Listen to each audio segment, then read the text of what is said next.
Hey, everybody. This is Vaughn Darian. I'm the chair of the Oakland County Democratic Party, and we're here today again doing another one of our interviews with some of our local elected officials to try and bring you some information about the things that are going on around us as we're all trying to deal with the COVID-19 crisis. So today we're going to be talking to the Oakland County Clerk, Lisa Brown, who's with us today to give us some information about what's going on and how her office has been dealing with this. So Lisa, I'm going to ask you the question that I always ask to start this off, especially with these days. How are you doing? How's your family doing? We've recently had sort of an expanded lockdown order coming in. How is your family dealing with that? Everything okay? Uh, we're coping as everybody else is doing the best they can. I think for me, the hardest is my youngest son is a senior in high school this year. Yeah. And just the thought of all the things that he has looked forward to this year, perhaps not happening. And then my middle son is supposed to be graduating from college this year as well. So I was looking forward to celebrations with my kids and just adjusting to whatever it is. But as long as everybody's safe and healthy, that's the most important thing. Yeah, my daughter's in third grade, and she's been really just heartbroken by her school year being interrupted. But so we were talking just a little bit ago about kind of the quick transition that your office had to make. We were just dealing with sort of like the after effects of the Michigan primary. There were absentee ballots that I'm sure were rolling in and being, if there's canvassing stuff that has to happen with elections. And really quickly, in just about a week, your office had to go from, dealing with the Michigan primary to trying to figure out how to function with, social distancing, reduced staff. Can you talk a little bit about what that transition was like? Sure. It was a little hectic and frantic, but first of all, I applaud my staff. They've just done an incredible job adjusting. So one thing, absentee ballots weren't still rolling in because so let's be clear, they have to be in by election day. But we were still canvassing, and actually one of our canvassers felt sick. And this was at a point where testing was not that available, where they were really giving, you had to kind of jump over all these hurdles to get tested. And he had called his doctor and said, you probably, it sounds like you have it. You need to stay home and self-quarantine for 14 days and anybody that was around you. Well, this was in the middle of the canvass, which meant all of my election staff, all the other canvassers, which would meant that we wouldn't be able to finish the canvass. And at that point, we didn't have the executive order that did extend canvasses, but that happened on the last day. So we finally were able to kind of push him in the right direction to get a test. And thankfully, it wasn't COVID-19, it was the flu, and we got to conclude with our canvass. But my chief deputy clerk called facilities immediately and had plexiglass put on in the clerk's office. So when people were still coming in, at least we had that partition between our customers. Because at that point, the first transition was to appointment only, and which, we're kind of still at, but now with stricter requirements to be able to come in. So it's been a constant evolution, and now with the latest, or one of the latest executive orders in regards to notarizations, now we're reviewing that and seeing, we have to look at each statute to see, okay, does it specifically say it requires in person? If not, then it can be remote notarization, all that sort of thing. So it's constantly evolving. I do want to credit my staff with just being flexible and dedicated. We know how important the services are in our office, and we want to make sure that those services are accessible to the residents of Oakland County. So we've been doing everything we can. Most of our services were already available online, and other things you could always mail things in as well. But we've stepped up some of our things and really tried to keep up with the demand that we have. So let me ask a kind of a follow-up question here. For people that are thinking that right now that they may have business with the clerk's office, what talk about what services need to be happening through appointment. What sort of things should people be trying to do primarily online, or are there other things that maybe people should just be postponing until after the crisis has kind of passed a little bit?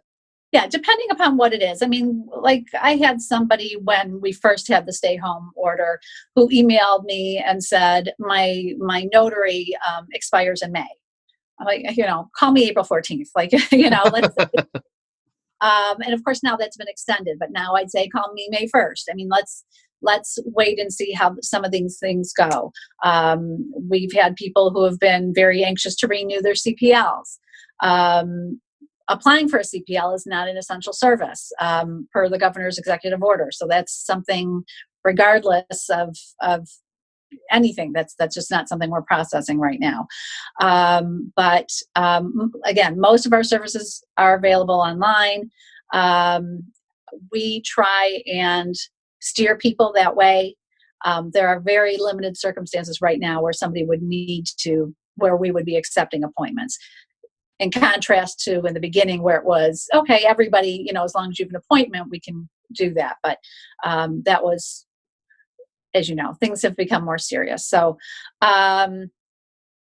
somebody, for instance, who needs to pay their redemption if their home was about to be foreclosed on by their foreclosing agency, not for not paying taxes, because that the governor has set aside. But if somebody, something like that, we will take an appointment in the Register of Deeds office for someone to come in and pay that in person if that's what they need to do.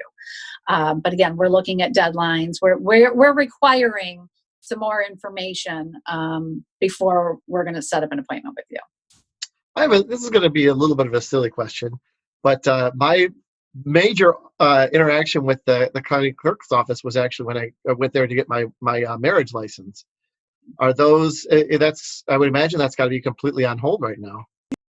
For the most part,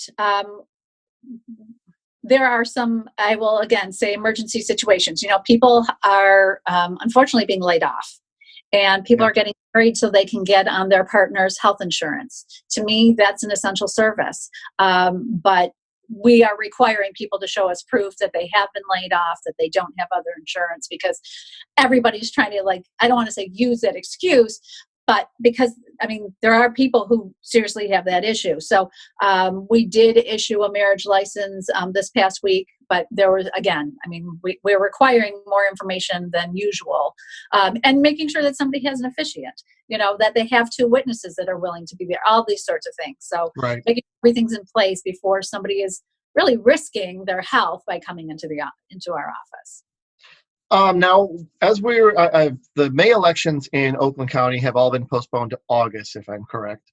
Yeah, the only election that affects any Oakland County voters are those with Grand Blanc School. So it's just Holly Township 3 precinct, and they're not. And sorry, that's my job.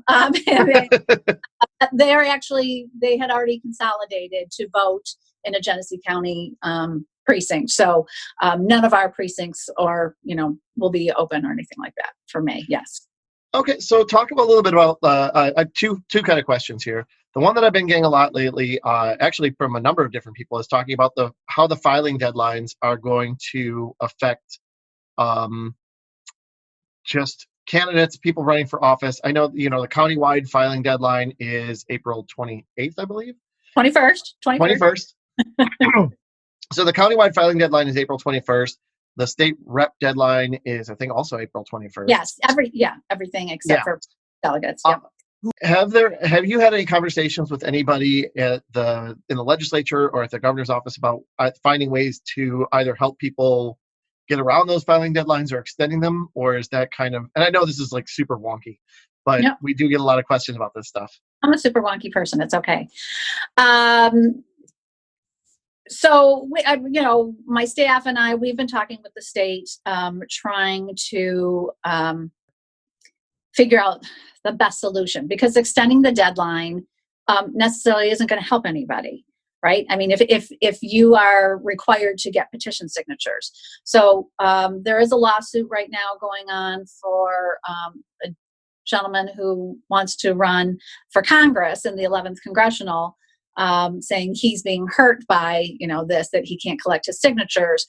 However, if I were defending the lawsuit, I'd say, well, two people have already filed for that seat. So obviously, I think that case gets thrown out. But it could be interesting to see how that progresses, because the judge could address that issue. It would not affect judicial candidates, because judicial and congressional candidates don't have the option to pay $100 to run for office.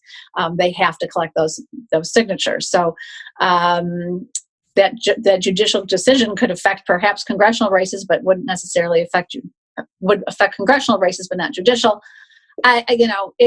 It's an ongoing conversation, Vaughn. Anybody who does want to file with my office, they can mail that in. They can get it notarized electronically, a remote notary. That information is available on the Secretary of State's website if anybody needs anything notarized. You can do a search for notaries on the Secretary of State's website, click Oakland County, click e-notary or remote notary, and a whole list of people will come up that would be able to notarize your affidavit for you. Banks are also taking appointments for their notaries, and a lot of them are they don't have the lobbies open, but if you go through the drive-through, they have appointments that you can make to get something notarized. And I think that's a reasonably safe and practical option for a lot of people if that's what you're looking for. Right. But I do want people to know that remote notarization is also an option, because I've talked to some people who said their banks were closed, which I found surprising because it's an essential service, but maybe I don't know. I'm just, so that is an option. You can mail it in with your check, with a credit card authorization, so that people can still file with our office. We are processing those. We're updating the website. But it's really the offices that require those petitions that's the big issue. And like I said, extending the deadline to what point? Because we don't know how things are going to progress. I would think that even when we aren't at a stay-home executive order, people are still going to be hesitant to go out. They're not going to want to take a pen that somebody else was holding. It's, I'm not going to want to answer the door, Right, answer the door. I mean, and we have that issue with the census as well. So I'm going to give us a hug to make sure everybody responds to that. And especially when here we are in a crisis, the census information is something that could impact federal assistance that we get. So please respond to the census if you haven't already. So let me ask, aside from filing stuff, let's talk about the preparations for the August and November elections, because that's something that if you saw any of the pictures out of Wisconsin last week, it's really terrifying to think about what that could look like for us on a national scale. But luckily in Michigan, we have no recent absentee voting. We have Proposal 3, which passed in 2018. That I think has given us some tools that luckily we can use to sort of address this. So talk about some of the preparations that your office is making for hopefully trying to get as many people absentee ballots and get them to vote safely from home as we go into the August and November elections. So, I can tell you when we still had May elections, the first thing I did when the order came through was call Secretary of State Jocelyn Benson, said, "What are we doing? We need to go vote by mail. We need to, and she was on it, so I was happy. So how the May election is being handled is that every voter who has a ballot that they could be casting in May is getting an application for an absentee ballot. I think that will, and that's coming from the Secretary of State's office. I think that is a good possibility that we will be having that in August. I don't know, but I wouldn't count it out. And you're right. Proposal 18.3 has really been a lifesaver for us in so many ways, because it's not such a big stretch to be sending everybody that application now. Had that not passed, I think it would be much more difficult for for us to be conducting elections, and by mail, or encouraging by mail. So thank you, voters not politicians, for that, and for all the voters who voted for 18.3. So that's another issue, though, with extending the deadline is, there's a lot of preparation that goes into an election, including the programming. And we need to have all the names of the candidates and we start at the top, to program and get that all situated. And don't forget that we have ballots that have to be mailed out no later than 45 days before an election, to our military and overseas voters. So, ballots have to be printed well in advance. Well, and also the format of the ballot, it has to be approved, and make sure that the order of the candidates and all of that has to be approved well in advance. Yes. So the programming is done. And then, yes, the election commission, which obviously I'm part of at the county level, we approve the ballots. I guess we would just sit farther apart in the room, or, again, we'll have to look at the statute. Maybe that could probably be a Zoom meeting as well.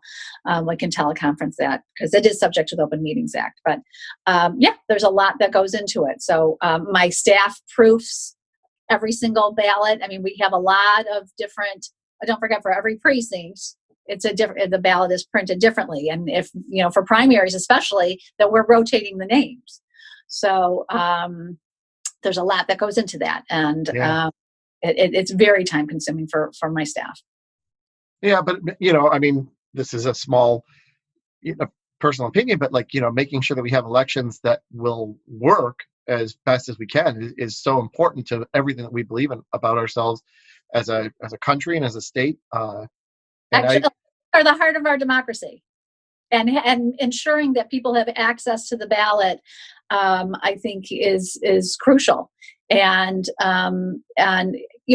people questioned having one precinct open for these May elections. And I know I've told you before that, we have voters with disabilities, and we have to make sure that, as I said, everybody needs to have access to the ballot. So, I contacted the director of the Bureau of Elections for Colorado, because they do a lot of vote by mail out there. And I said, tell me how you accommodate your voters with disabilities. And so I was surprised how quickly he emailed me back. I was appreciative of that. And looking at that, but again, it's not something that so they return their ballots electronically. We have that with military and overseas voters. It would be a change from what we have currently, but we just need to be able to look and see what our options are to ensure, like I said, everybody can cast their ballot that wants to vote in the election. Yeah, I will say one of my favorite things about the job that I get to do is that I get to really have an opportunity to learn a lot about the different systems that we have in the state. And definitely something that I did not think about much at all was the role that city and county clerks play in really working to ensure that we have fair, accurate elections. And I give all the credit in the world to you and to your staff and to all the other city clerks across the country, really, who are just working tirelessly just to make sure that the machinery works. It's a really underappreciated position. Well, and again, there's a lot when we talk about what goes into an election. That's another thing is the equipment. All the equipment is supposed to be tested before an election. There's public accuracy testing, which is posted, that is open to the public. Obviously under these circumstances, I don't know that anybody wants to do that. Well, the testing will still be happening, but maybe they'll Zoom that or something. I don't know, but there's a lot that goes into it. And in Michigan, I know you said city, but it's also township clerks. No, yeah. But in 46 other states, it's all done at the county level. So Michigan's a little different in how we run our elections, and it's decentralized and kind of splits the responsibilities. So it's an interesting process the way that we have it. I think it might lend a little more security in that it's decentralized. So we all have our certain job tasks in working together to make sure that we have an election that works and is secure. Well, let me ask you one or two more questions here, but this is something I'm thinking about. One of the things, as I've been having a lot of conversations the past couple of weeks with different elected officials, different people to talk about some of the stuff that's been going on, that really this is putting a lot of strain on our existing systems, and it's showing us some sort of friction points that we maybe didn't see before we really hit this crisis. Do you think that there's anything in the clerk's office that you've seen as a friction point now that maybe was something that you didn't think about before, or something that none of us really thought was going to be a major problem the way that it has developed? Well, for me, I guess even just physically, how my offices are set up. So as I said, in clerks, we put up plexiglass, and that was really easy the way that is physically set up. For deeds, it wouldn't be that easy to do that. It's just a big open room sort of. And just looking at those sorts of things, I guess it's kind of a security issue with how our offices are. I know we're putting, we're getting plexiglass put in down at elections as well. It'll be a little more challenging to try and figure out how we can do that in deeds. And as far as processes, like I said, I mean, I know I keep saying the same thing, but we already had so many of our services available online. I will say one thing that, again, I'm going to credit my chief deputy clerk. She really pushed for us to be able to accept every kind of case type to be e-filed for our courts. We have been limited for years as to what kind of cases could be e-filed, and that's by the state court administrative office. And she was pushing.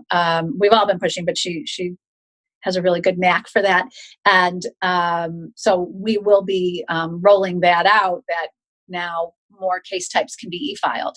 So even though judges may not be taking up those cases right now, and that's that's another part of my office, but obviously I work hand in hand with the courts, and following, if they're open, at least part of my office has to be open. I don't get to dictate, just closing my office or something like that. So, and there are emergency cases that we need to be open for. People are coming in for PPOs, that sort of thing. Yeah. So, but at least we've expanded that. That will be rolled out. And I don't know, it's the constant, with each new executive order, reviewing it and seeing how that impacts our office and what adjustments can we make or do we need to make. What does that mean? So I just feel like we're constantly like having to be on our toes, and things change daily. But again, I'm going to credit the great staff with with their dedication, and we're getting things done. We know that the work that we do is important, and we know that it's important to our residents, and so we're doing everything we can so that people feel comfortable that things are still operating. Yeah, and I think I really have to say it is a credit to you and to your staff that you guys were, so ready to be accessible through a digital platform. It really is a good thing. It's the way that a lot of our government needs to be looking at moving right now. Yeah. And I will say, like, as a point, like, it's nice that we've been able to put good politicians in office who are here to work hard and serve the public. And I think it makes me very proud that in Oakland County we have Democratic county executive, Democratic clerk, Democratic treasurer, Democratic prosecutor. We have people that are here that are going to make sure that, and water resource commissioner. I always forget Jim. And Jim, I'm sorry. I hope you don't ever watch this and see this, because I feel more. Don't forget Jim. He's doing a great job. He is doing a great job. But last thing before we go, is there anything else that I should have asked you about that I didn't? You can say no. No, I mean, one thing to me that has really struck me, I think, during this time is, I'm really glad I have the experience in my office that I have to be dealing with this. I don't want to call it a crisis, but perhaps that's the right word, with this challenge. Oftentimes I still think about Karen Spranger in Macomb County and the devastation really that she caused in that office. And to think if she were still there right now, I can't even imagine. But, Okay. I'm constantly talking to my chiefs, and I've learned so much since I've been there. I'm grateful for everything that I've learned. And I think I think experience matters. And knowing how to adjust and knowing how everything impacts my office. And again, because I have so many different divisions, everything is affected differently. And understanding, okay, what does that mean? Okay, well, we can take appointments for this, but we're not taking appointments for this, or whatever it is. And I'm also grateful for the team that we have in Oakland County. I just had a teleconference meeting from the executive's office regarding the budget and how this is impacting my budget, and knowing the different line items and how I can, and they want to know how this is going to impact the budget, different line items. How, some things, we're going to get, the budget won't be what it was supposed to be, marriage licenses being one of them. But just having that understanding, and having a good team to work with at the county level is great. And I'll say, so one other aspect of my job is that I clerk the Board of Commissioners meetings. And so that's been kind of a fun challenge is clerking the meetings via teleconference. And I'm definitely going to make an appointment to teleconference in for the next county commission meeting, because I'm really excited to see that. It's interesting to because we try and have everybody on mute if they're not talking, because otherwise you get all that background noise. So I'm calling roll on something, and we're like, unmute yourself. Everybody's experienced that, and whether it's a family member or something at work or whatever, we've all like, okay, we can't hear you, need to unmute yourself. So but there's also, I think, a sense of camaraderie with doing it that way too, where everybody's in their homes and we're all clicking in, and you should watch it. I think it's I believe that Oakland County Board of Commissioners were the first ones to hold a teleconference meeting that's required by the Open Meetings Act to be an open meeting. And yep. I think that they've done a pretty good job of, I think we've had 100% attendance, which doesn't always happen when they're in person meetings. So, that's a bonus. For everybody to be able to participate. So you should watch. It's interesting. I hope that the legislature gets that sort of flexibility so that they can continue to meet. There's some bills that would help us with elections, actually. But I for them to have to all be up in Lansing. I talked to Chris Gregg last week. And, it's very real. Like, they're afraid for their lives. They're afraid for their safety, because when, we've had at least 2 state reps who have been diagnosed with COVID-19, one more who died. It's a very practical fear of theirs that, by being forced to go into these locations. And then we talked to Padma Kupa earlier this week. She said that when she went in to vote, it was literally, she walked in, the speaker recognized her, and that was it. Then she turned around and walked out. She was in the floor of the House for maybe 3 minutes. And there's no reason why you couldn't have that be a virtual meeting instead. It seems. Well, there would have to be an executive order, I think, for it, because it's in the rules that, like, how you vote in the legislature, you have to push your own button. Like, even if you are on the other side of the room, you can't tell your seatmate, hey, push yes for me. Like, that's not allowed.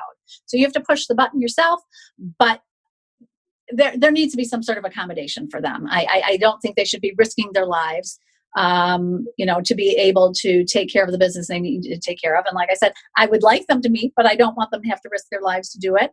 I hope that when they do meet and they figure that all out, that they can take up some of this legislation that would really help us with elections, especially in this time of, again, I don't want to use the word crisis, but this challenging time, unprecedented. Yeah. Well, I think we're all feeling the effects of this. It's part of our daily life now.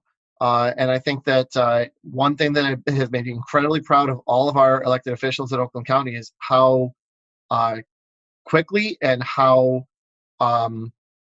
flexible all of you have been with embracing this change and trying to really react to things and make sure that we're getting the best possible solutions in place, and not trying to stick too much to, well, we've always done it this way and this isn't really a big deal, so we shouldn't change. Yeah, no, and I've never liked that response to anything like, oh, well, we've always done it this way. That's not, I've never liked that answer. Yeah.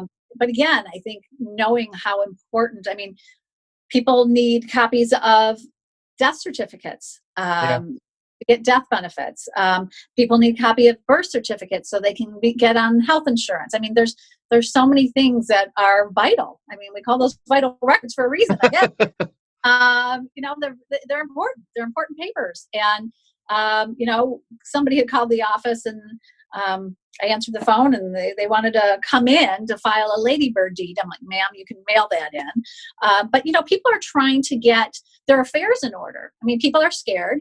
And they want to make sure, everything is taken care of that they can take care of. So filing a ladybird deed, God forbid, something happened to this woman that, her house goes to who she wants it to go to, and all those sorts of things. But knowing that,